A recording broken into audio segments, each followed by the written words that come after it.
Kalei hinkho hi kalei hoi lam zona che ding ka hi ya samang zala ka gel sun di za nung don na ni gonu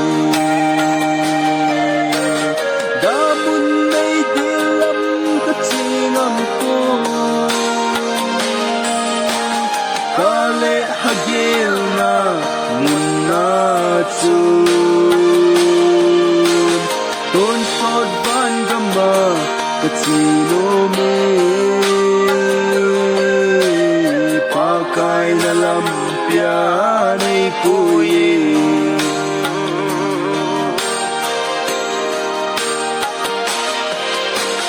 Damun na'y gil sung nga Kalei hagil gin gem tina Van gam tukino ma Ton sod kipana kita lo Dapun na'y dilam kachingam ko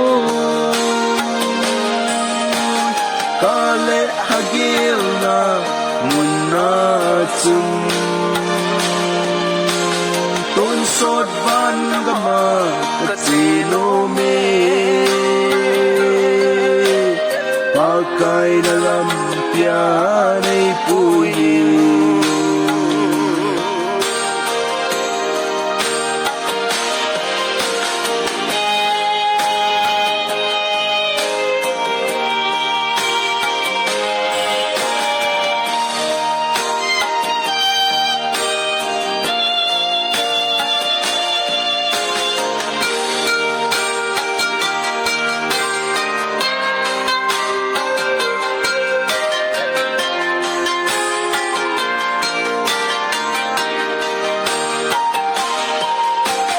Kita agapin sa nichun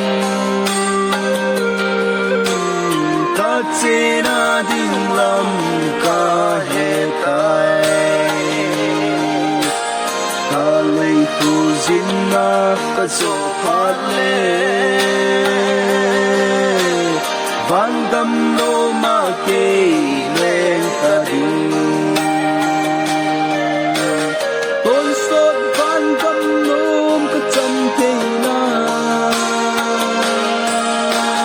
Hadam mây chân pa ka vợ sơi